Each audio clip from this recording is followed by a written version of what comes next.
Hello viewers, this is Advocate Devi Sridhikari from Kolkata, India.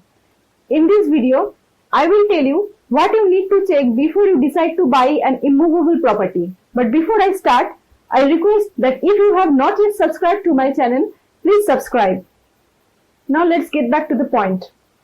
When you decide to buy an immovable property, first you need to check all the relevant deeds to the property. Suppose you are buying property from Mr. A, but Mr. A had brought that property from Mr. B and Mr. B brought that property from Mr. C. So you need to check the title deed in name of the C, B and A. These are altogether called chain deed. Since you are buying the property from Mr. A must be having in possession all the original title deeds. But sometimes what happens, the old deeds get torn and they are not maintainable at all. So in that case, you must obtain the certified copy of those deeds from the concerned registry office. When you go for a searching, I will advise you to go for a 30-year searching. But if you are 1000% sure of the history of the property, in that case you can also go for 12-year searching. But if the property is a government-owned property, then you have to check the patta. You will also have to check the succession certificate of your seller if the property has been devolved to him through his ancestors. Apart from that, if some gift deed, some will or partition deed is related to that property, you also need to check all those documents. Now, if you are planning to buy a flat, in that case, you need to check the development agreement executed by the promoter and the landlord. You also need to check the power of attorney executed by the landlord in favor of the promoter. You will also have to see that flat that you intend to buy, whether it falls under the portion of the landlord or under the portion of the promoter. You also have to check whether there is any pending litigation related to that property. For that purpose, you have to make court searching through a lawyer. And the must, you have to see whether your seller is carrying the original title deed in his favor. That will ensure that the property is not mortgaged or charged to anybody. After verification of all details of the property, you need to check and verify the identity of your seller. You have to see his voter, his Aadhaar, his PAN and also passport if it is available. You also need to see whether your seller is an Indian citizen or a citizen from some other country. You also need to see, before buying the property, whether you need any permission from the local authority. Now suppose there is more than one seller. In that case, you have to check and verify identity of all the owners. But when the owner or the seller is a company, then what you have to do?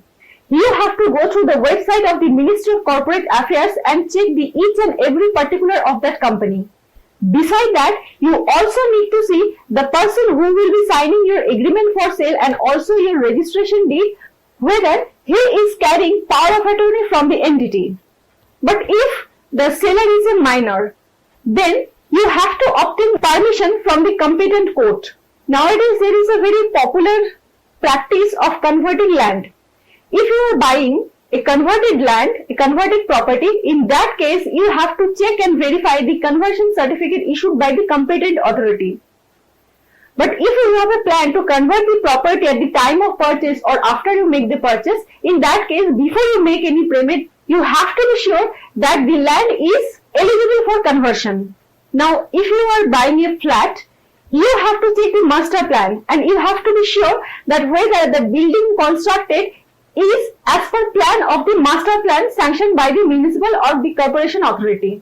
If it is not so, if there is any irregularity, in that case, there will be delay in getting possession by the promoter.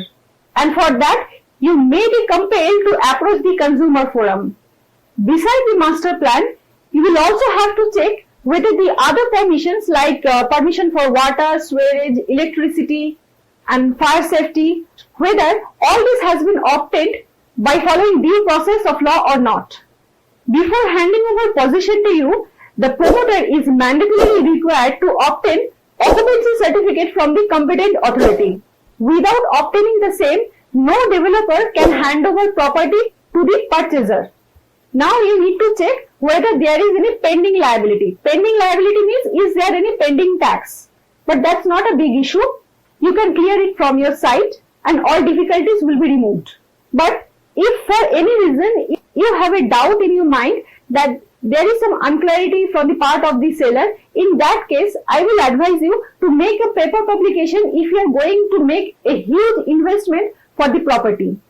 By issuing this public notice, we will be sure that the property is not mortgaged to any bank or any financial institution or any person, and also there is no other seller alive. I will also suggest you, when you intend to buy a landed property, you must physically visit that property and do the measurement by a professional surveyor. And if you are buying a flat, you also do this measurement very carefully. When you intend to buy a flat, now you also need to check whether that project is registered under RERA. So after checking all these elements, when you have made up your mind to purchase the property, you don't pay the full amount at a time. I will advise you to pay a token amount by executing an agreement for sale. And if you can get it registered, then nothing like that. Your rights will be protected. But always approach to a lawyer when you carry out searching or prepare your documents. Hope this video will be very much helpful to you. If you have any legal query, you can contact at this number. You can see it here. But please do not call at this number. Please WhatsApp. I will definitely get you back. Until then, don't forget to subscribe to my channel and have a good day. Thank you.